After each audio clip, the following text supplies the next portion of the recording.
venceu a prova do tempo. O livro de Deus, a Bíblia, ainda relevante neste mundo complexo, está escrito Canadá, partilhando mensagens de esperança ao redor do mundo.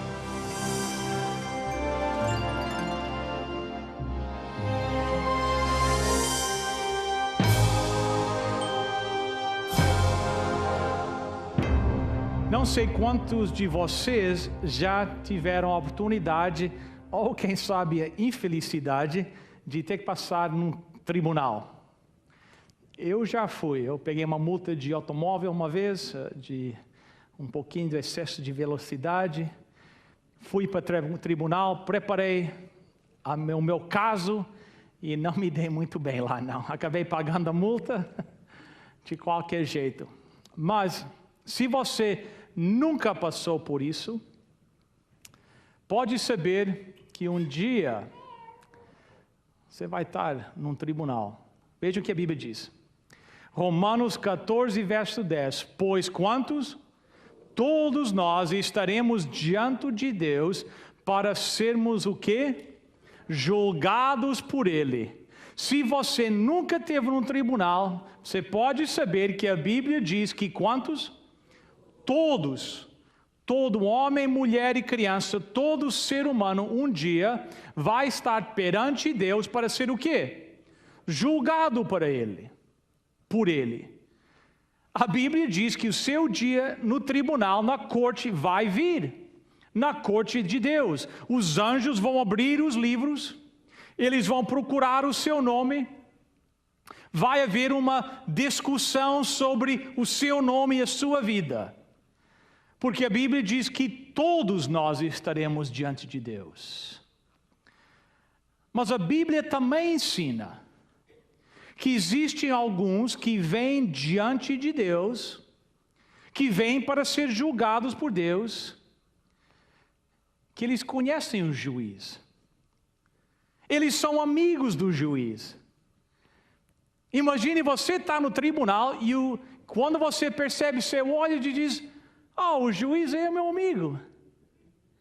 A Bíblia diz que alguns vão poder dizer isso. E o juiz vai dizer assim: inocente, o meu sangue cobre os pecados deles. Vejam São João capítulo 5, verso 22. O Pai não julga ninguém, mas deu a quem?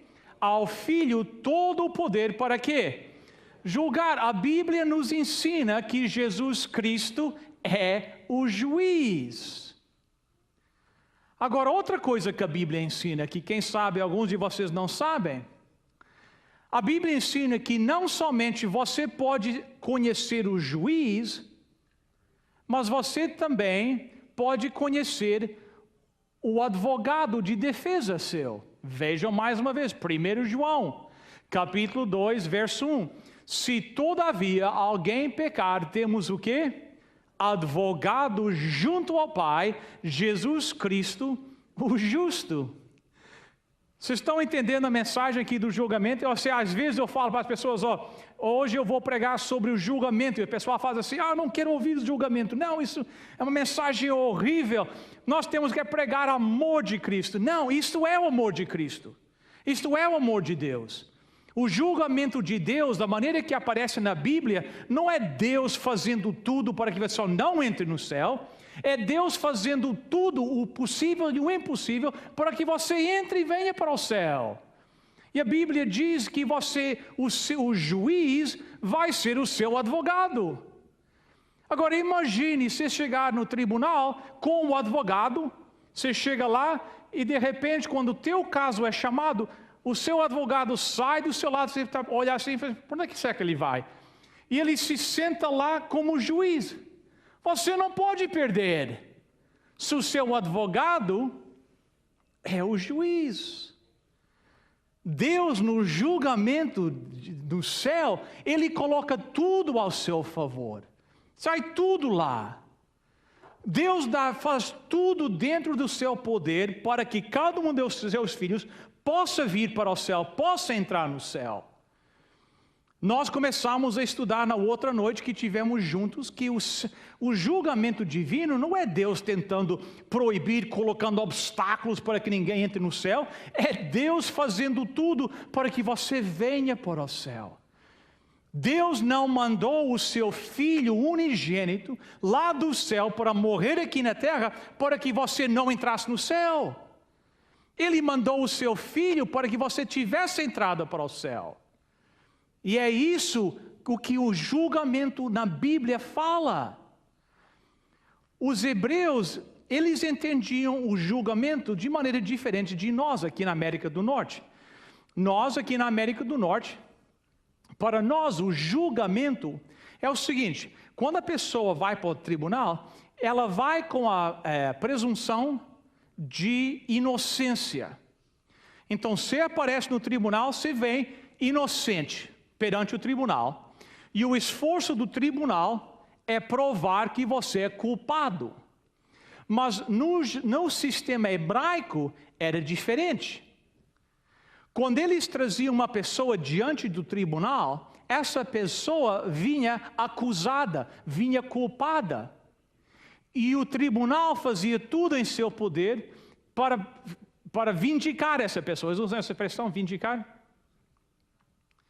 É por isso que a Bíblia, o exemplo na Bíblia de o julgamento é que o teu advogado é também o juiz.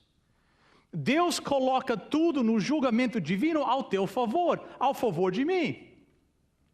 Mas você tem uma escolha, cada pessoa vai ter uma escolha. Quando o seu nome aparece lá no julgamento divino, no julgamento de Deus, quando você, que nem a Bíblia diz, tiver que estar perante Deus para ser julgado, você tem uma escolha. A escolha é sua.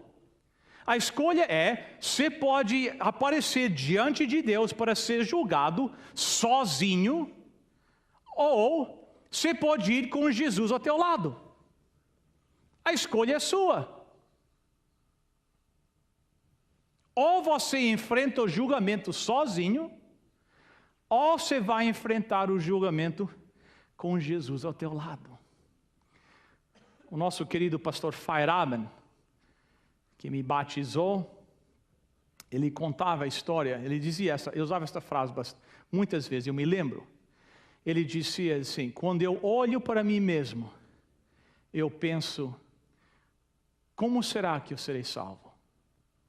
Mas quando eu olho para Jesus Cristo, eu penso, como será que eu serei perdido? A escolha é sua. Ou você enfrenta o tribunal sozinho, ou você vai com Jesus Cristo ao seu lado. Agora, na outra noite, nós começamos o nosso estudo do santuário daquela profecia de Daniel 8, e nós vamos continuar nela hoje. Agora, hoje vai ter um pouquinho de matemática, e eu sei que alguns de vocês já estão preocupados, mas não é tão difícil. Um pouquinho de matemática, mas vale a pena, que no final a mensagem é muito importante. Então, vamos começar com algumas perguntas de matemática. Então, imagine que tem uma linha numérica, e nesta linha numérica, tem aqui uma na tela, tudo do meu lado direito, vosso lado esquerdo é menos, tudo do lado esquerdo, meu direito de vocês é mais, ok? Então, você começa com menos 2, se você somar 2 a menos 2, qual é a resposta? É 0. Menos 2 mais 2 é 0, ok. Agora, não é uma linha numérica, é uma linha do tempo. Tudo para o meu direito, vosso esquerdo, é antes de Cristo, tudo do meu lado esquerdo, vosso lado direito, é depois de Cristo, ok? Agora você começa no ano, Isso começa no ano 2 antes de Cristo.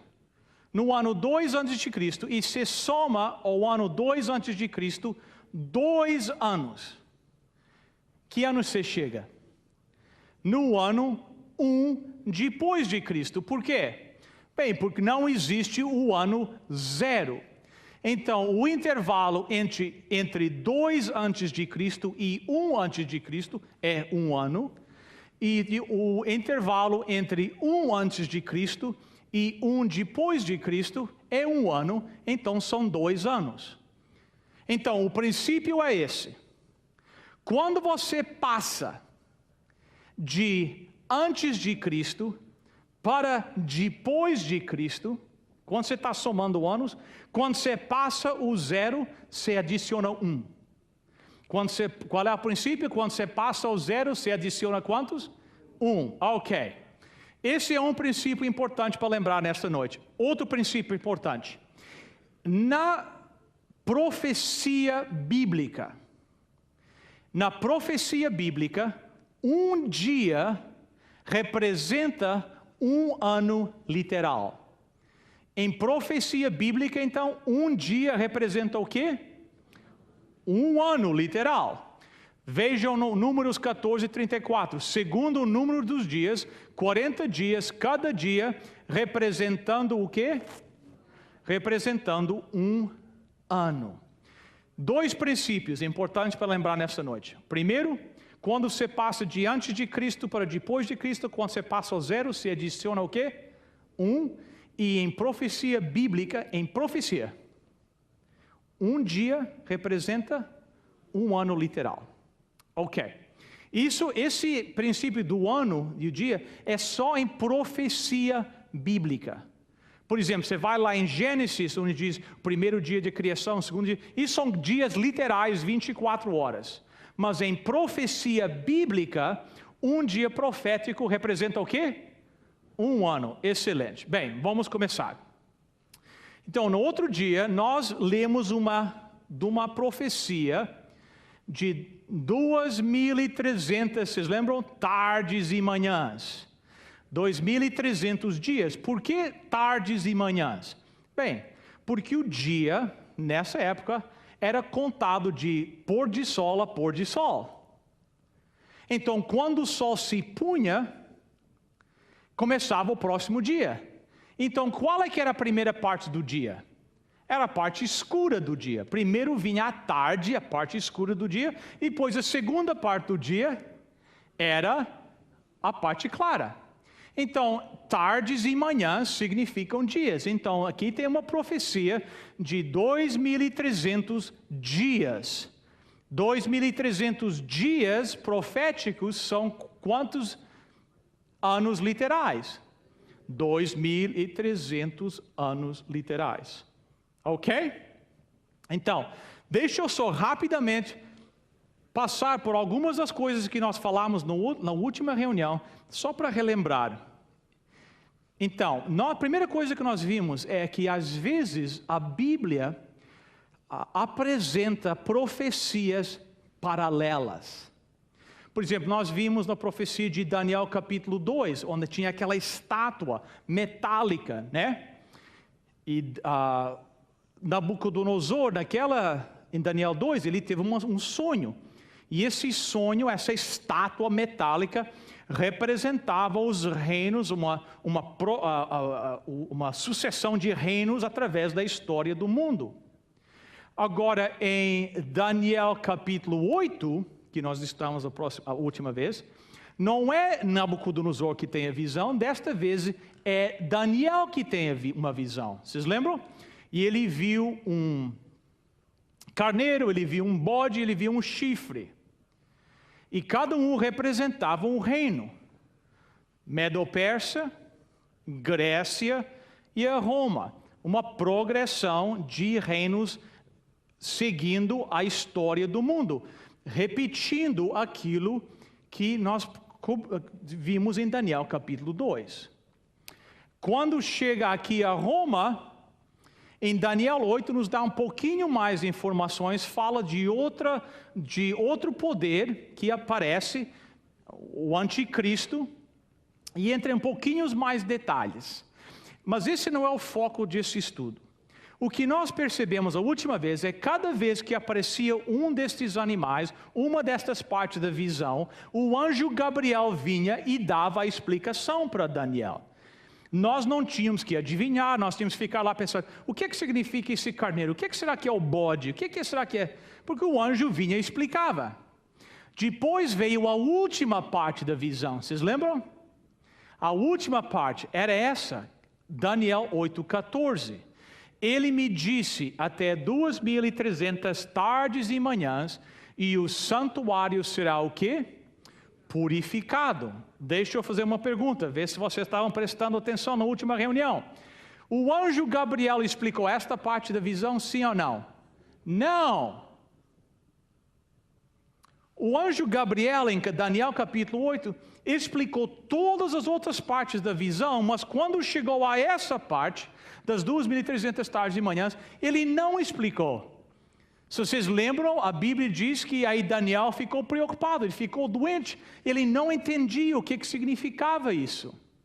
Agora, nesta noite, nós vamos entrar em algum terreno novo, para ver se nós conseguimos entrar. Daniel escuta o anjo Gabriel dizendo o seguinte, 8:14 de Daniel, ele me disse até 2.300 tardes e manhãs, e o santuário será purificado. A mente hebraica está pensando, o santuário purificado, o santuário purificado. Isso é o dia do julgamento. Vocês lembram? Nós falamos do dia da expiação. E para o judeu, o dia da expiação é um dia de quê? De julgamento. Mas o anjo não tinha explicado essa parte. Ele não explicou em Daniel capítulo 8. E Daniel ficou preocupado, ele ficou doente, ele não entendia. E da última vez que nós estivemos aqui, nós não encontramos a explicação de esta parte da visão em Daniel capítulo 8. Mas o que eu não falei para vocês da última vez é que o anjo volta em Daniel capítulo 9 e dá a explicação. Ele explica em Daniel capítulo 9. Querem ver? Daniel 9, verso 21. Falava ainda na oração, quando o homem Gabriel, que eu tinha observado na minha visão, ao princípio veio rapidamente, voando e me tocou à hora do sacrifício da tarde. Ele queria instruir-me, falou comigo e disse, Daniel, agora saí para fazer-te o quê? Entender o sentido. No final do capítulo 8 de Daniel, Daniel diz, eu não entendo o que isso significa, ele ficou doente. Mas no Daniel capítulo 9, o anjo volta e disse, agora eu vim para te dar o entendimento. Agora eu vou explicar para você. E aí o anjo começa a dar essas informações importantes para nós. Daniel 9, verso 24. 70 semanas estão determinadas sobre o teu quê? Povo e sobre a tua quê? Santa cidade. Vamos parar aqui. Algumas perguntas. Quem era o povo de Daniel? Os judeus. E a cidade santa dos judeus é Jerusalém. 70 semanas, o anjo disse, Daniel, 70 semanas são para o teu povo em tua cidade. Agora, a palavra que aparece em português nesta versão, determinadas, 70 semanas estão determinadas. No original, no hebraico, seria traduzido 70 semanas são amputadas. O que significa ser amputado? Cortado. Entendeu? Quando alguém perde, né, é uma perna amputada, eles cortam a perna. Então, no hebraico está assim, Daniel, 70 semanas são cortadas, amputadas para o teu povo na tua cidade. O povo de Daniel é os judeus, a cidade de judeus é Jerusalém. 70 semanas foram amputadas. Amputadas de quê? Das 2.300 tardes e manhãs. Então vejam, nós temos uma profecia de 2.300 anos. E o anjo disse, entre esses 2.300 anos, 70 semanas são cortados, amputados, decretados para os judeus. Ok? Vocês estão me seguindo? Ok. Então, 70 semanas, quantos dias numa semana? 7. 7 vezes 70, 490 dias. 490 dias proféticos são quantos anos literais? 490 anos literais. O anjo chega para Daniel e diz: Daniel, o teu povo, os judeus, eles têm 490 anos. Agora, isso são informações muito importantes. Que bom que o anjo Gabriel veio e disse. Então ele está dizendo, ok, olha, tem uma profecia que começa e vai 2.300 anos. Dentro desses 2.300 anos, 490 anos são para os judeus. Boas informações. Excelente, anjo Gabriel. Obrigado pelas suas informações. Um pequeno problema. Quando é que começam esses 490 anos? Nós sabemos que eles são dentro desses 2.300 anos, mas começam aonde? Porque se nós conseguimos descobrir quando eles começam, vamos saber quando terminam. Quando é que começam? Vocês sabem que o anjo Gabriel diz exatamente quando esses 490 anos começam. No verso 25. Daniel 9, 25. Sabe e entende desde a saída da ordem para quê?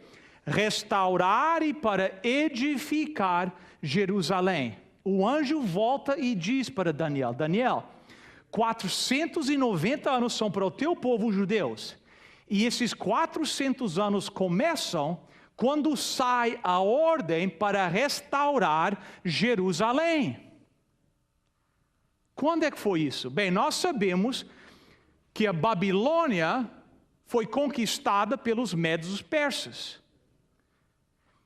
E em 457 a.C., o rei Artaxerxes, em inglês, Artaxerxes, né?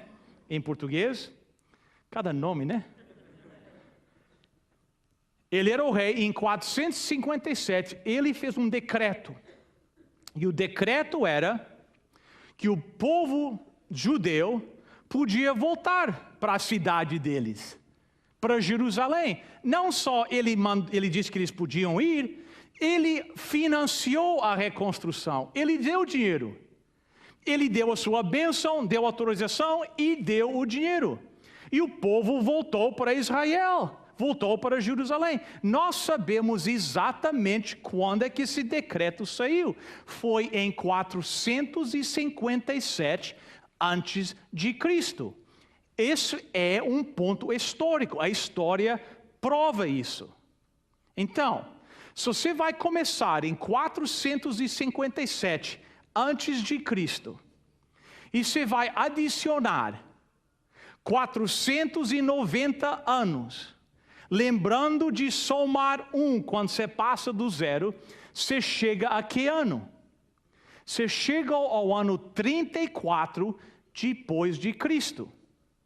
Agora, será que essa data 34 tem algum significado especial?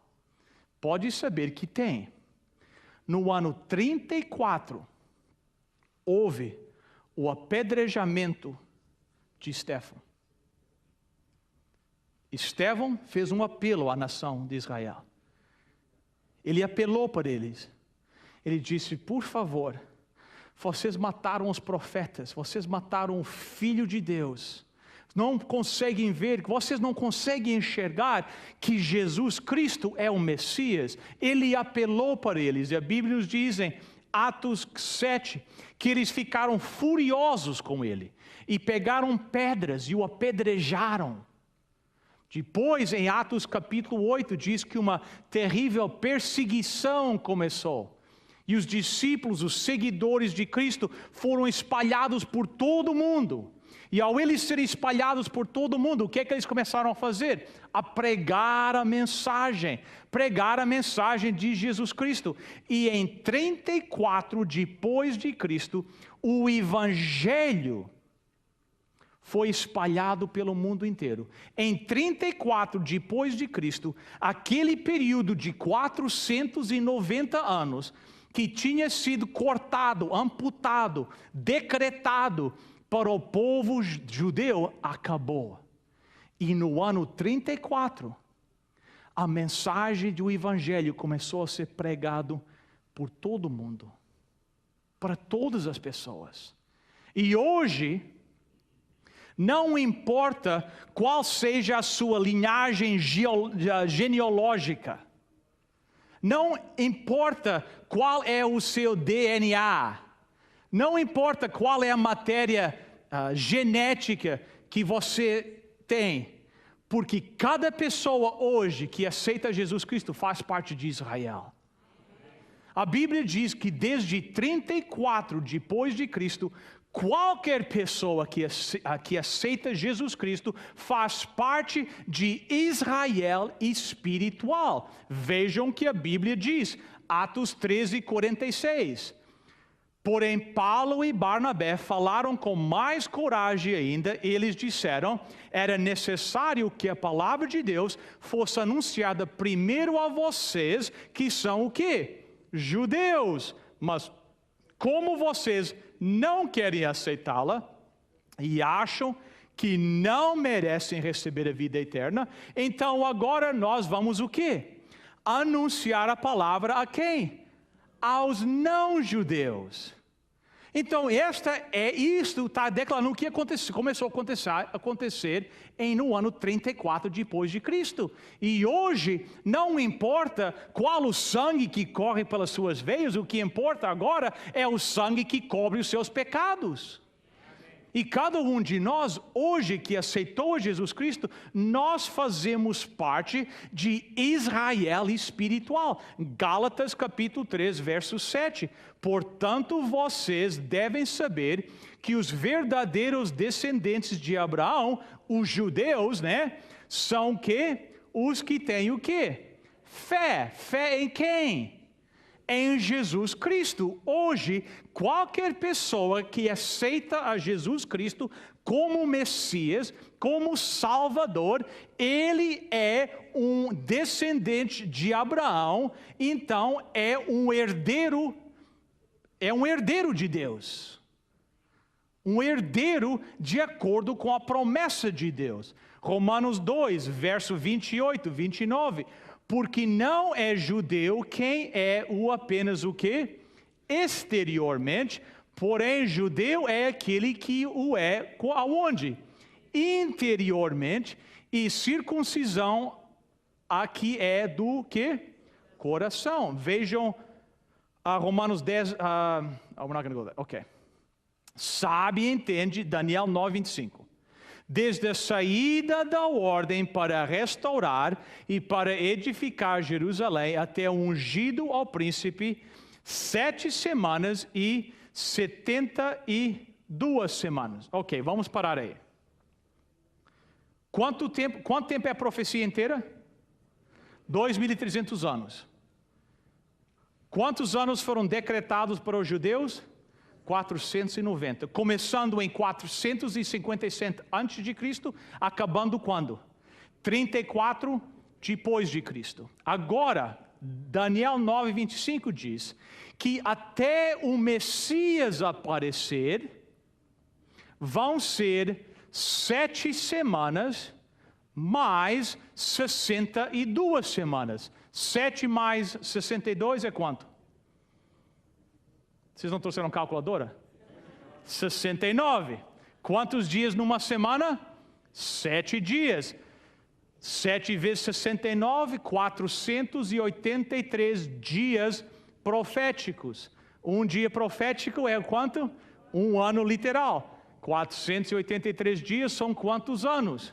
483 anos. Vocês estão entendendo? 483 anos desde a ordem para restaurar Jerusalém até que o Messias aparecesse. Começando na mesma época dos 490 anos, na mesma época, a Bíblia diz. Mas agora não é o tempo decretado para os judeus, agora é quando vai aparecer o Messias. Então, você começa em 457 a.C. e soma 483 anos, adiciona 1, quando você passa ao 0, você chega a que ano? 27 depois de Cristo. 7 anos antes de acabar o período dos judeus. Será que 27 depois de Cristo, essa data, será que tem algum significado? Pode saber que tem. Porque foi no ano 27 depois de Cristo que Jesus foi batizado. Jesus começa o seu ministério público. O Messias começa o seu ministério no ano 27 depois de Cristo. Como é que nós sabemos hoje que Jesus realmente foi batizado no ano 27 depois de Cristo? É muito fácil. Vejam o que a Bíblia diz, Lucas capítulo 3, verso 1. Falando do batismo de Jesus, foi no 15º ano do reinado de Tibério César. Então, é fácil. Você vai ao livro da história e procura que ano foi o 15º ano do reino de Tibério César. E quando você vai aos livros históricos e vê que o 15º ano do reinado de Tibério César era quando? 27 depois de Cristo. Encaixa perfeitamente. Jesus começou o seu ministério exatamente quando a profecia dizia que o Messias ia aparecer. Agora, você que está me escutando, quem sabe é um incrédulo quando chega. Me explica como é que a Bíblia sabia isso? Como é que a Bíblia conseguiu acertar exatamente a data que o Messias ia começar o seu ministério? Como? A Bíblia não somente nos diz quando é que os impérios sobem, quando é que eles vão ser derrotados, nos dá as datas para tudo isso, mas a Bíblia nos diz quando o Messias vai aparecer. Para quê? Por que tantos detalhes? Sabe para quê? Para que vocês e eu que estamos estudando possamos saber exatamente quem é que é o Messias. O Messias é aquele que ia começar o seu ministério público no ano 27 depois de Cristo. E esse é Jesus Cristo, Jesus de Nazaré, é Ele. De 27, o ano que Cristo começou. Deixa eu parar e perguntar. Vocês alguma vez pensaram, por que Jesus não saiu pregando quando tinha 18 anos ou 23 anos? Por que ele não saiu com 19 anos curando as pessoas? Por quê? Porque não era a hora certa para o Messias aparecer e começar o seu ministério. O Messias tinha que começar em 27, de acordo com a profecia. Você vê? A profecia fala exatamente da data do batismo de Jesus, fala exatamente o ano em que Estevão vai ser apedrejado. A Bíblia se prova tempo, vez após vez, que a Bíblia é um livro inspirado por Deus. Agora, tinham 70 semanas em total para os judeus. 69 semanas até que o Messias aparecesse. Quanto tempo sobra se você está com 70 semanas menos 69 semanas? Qual é o resultado? Uma semana. Quantos dias em uma semana? 7 dias. 7 dias proféticos são quantos anos literais? 7 anos. Será que a Bíblia fala algo a respeito deste intervalo, desses 7 anos, entre o batismo de Jesus e o apedrejamento de Estevão? Pode saber que fala. Daniel 9, 26. Depois das 72 semanas, será morto o ungido, e já não o quê? Estará. Quando é que o ungido foi morto? Quando é que foi a morte do ungido, do Messias? Foi a crucifixão. Vocês veem que esta profecia de Daniel 8, Daniel 9, fala a respeito de quem? É uma profecia com respeito ao Messias. Tem pessoas que dizem para mim, não, essa profecia faz referência ao anticristo. Não é. É uma profecia do Messias. Fala a data que o Messias começou o seu ministério. Fala a data que o Messias foi morto. Daniel 8 e Daniel 9 falam tudo a respeito do Messias. Verso 26. Ele fará firme aliança com muitos por quanto tempo? 1 semana. Na metade da semana fará o quê? Cessar o sacrifício e oferta de manjares. Tem 1 semana, 7 anos, entre o batismo de Jesus e a morte de Estevão. E a Bíblia disse, na metade da semana fará o quê? Cessar o sacrifício. Quando é que isso aconteceu? O que é que aconteceu que causou que o sacrifício parasse? No meio da semana, no ano 31, na primavera do ano 31 depois de Cristo, Jesus Cristo foi crucificado. O ungido foi morto.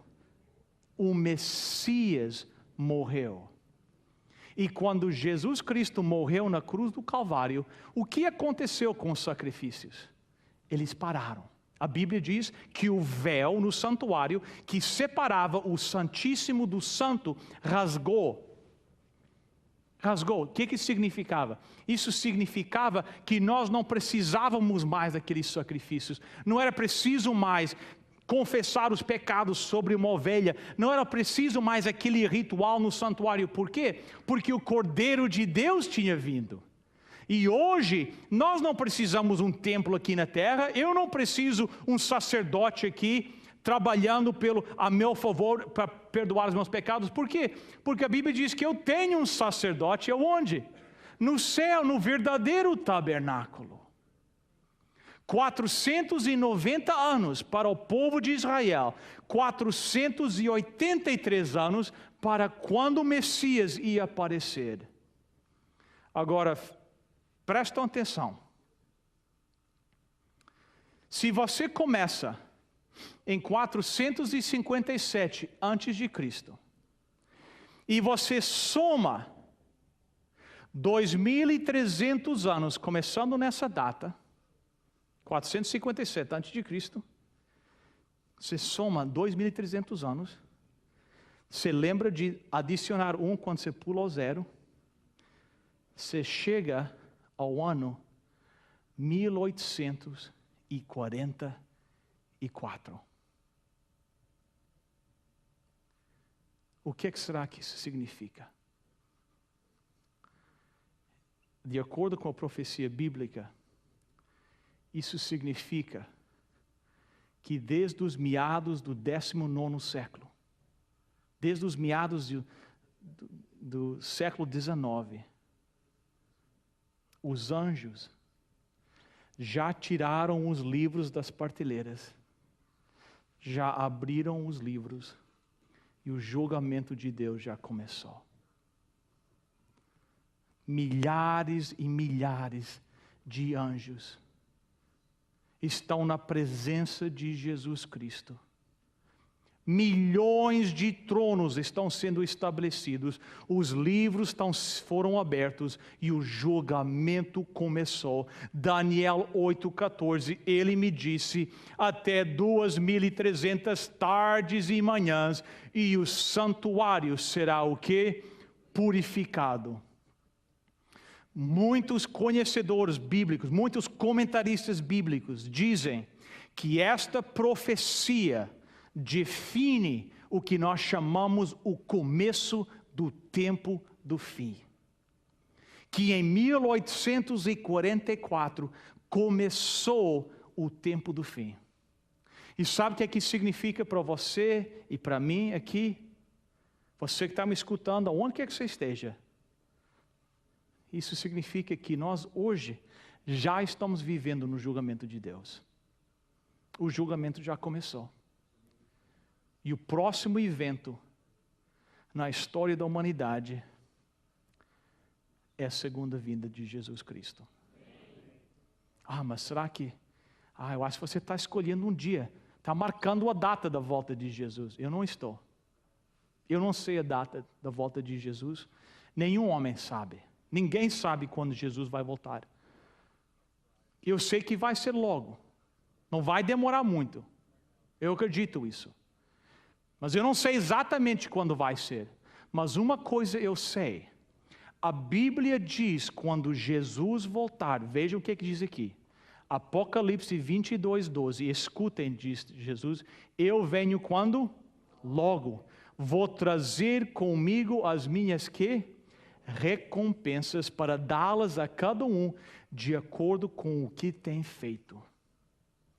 A Bíblia diz que quando Jesus vem, Ele traz com Ele o quê? As recompensas.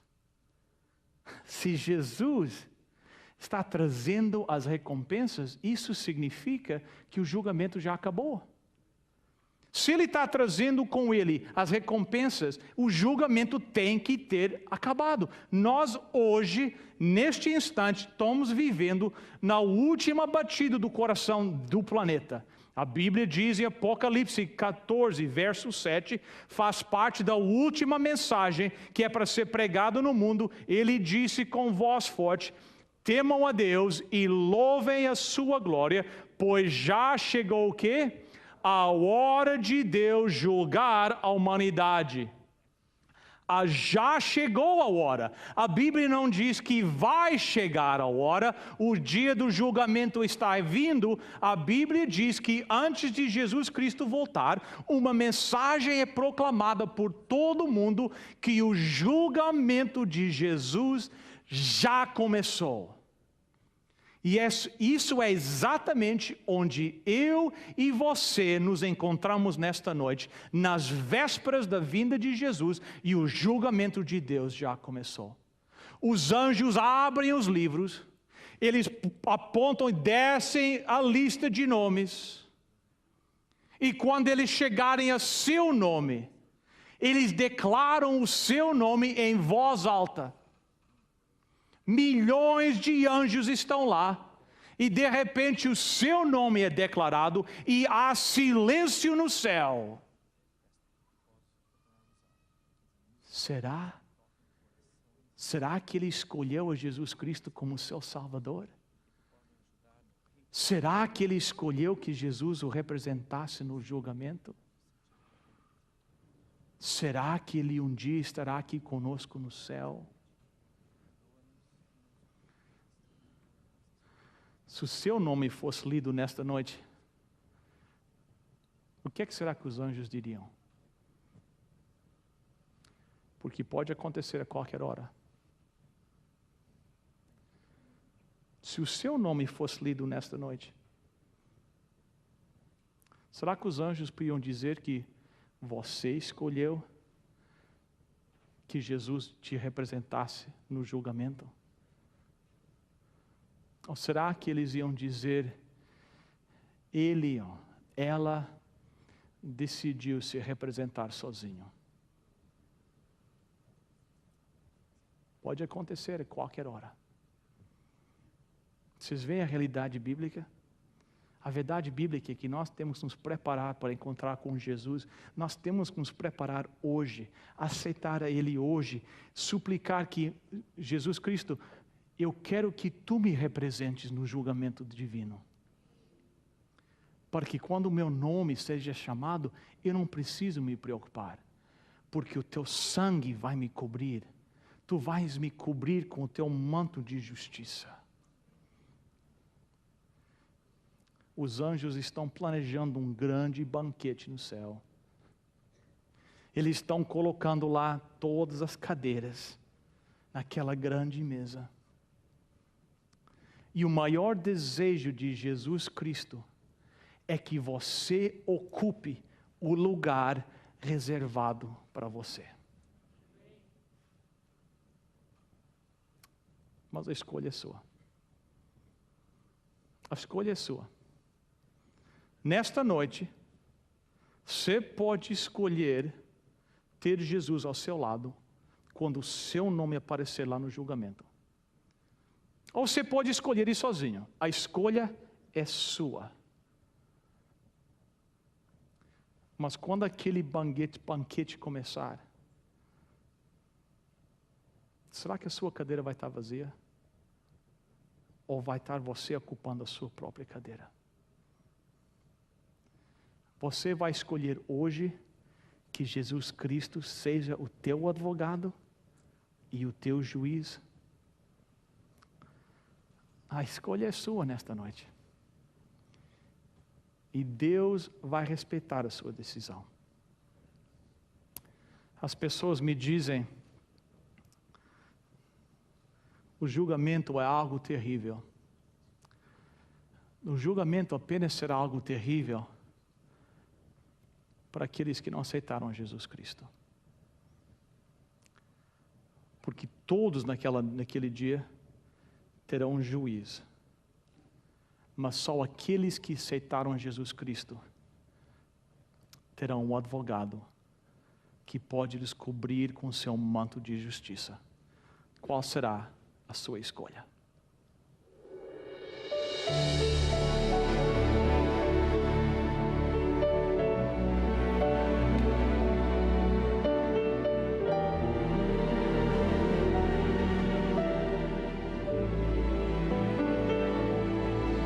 Não foi pelo céu,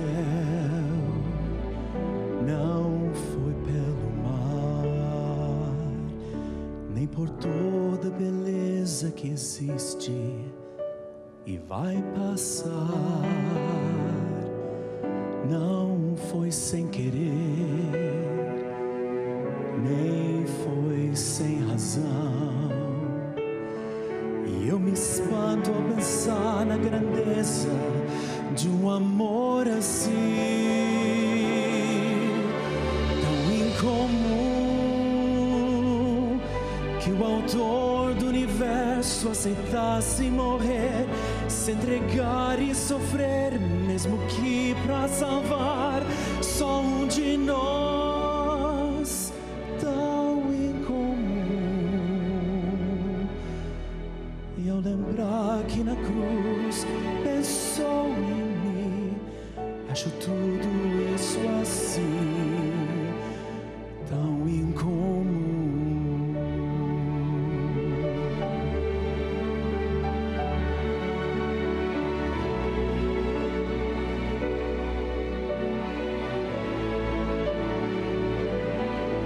Fazer-me feliz é sua missão. Muitas vezes me afasto do alvo, mas Ele não. Por nada que fiz mereço favor. Na verdade estamos ligados pelo seu amor. Incomum que o autor do universo aceitasse morrer, se entregar e sofrer, mesmo que para salvar só um de nós, tão incomum. E eu lembrar que na cruz pensou em mim, acho tudo isso assim, tão incomum.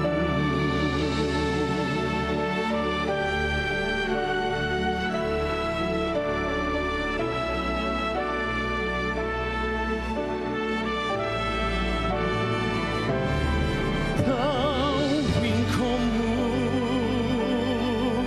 que o autor do universo aceitasse morrer, se entregar e sofrer, mesmo que para salvar só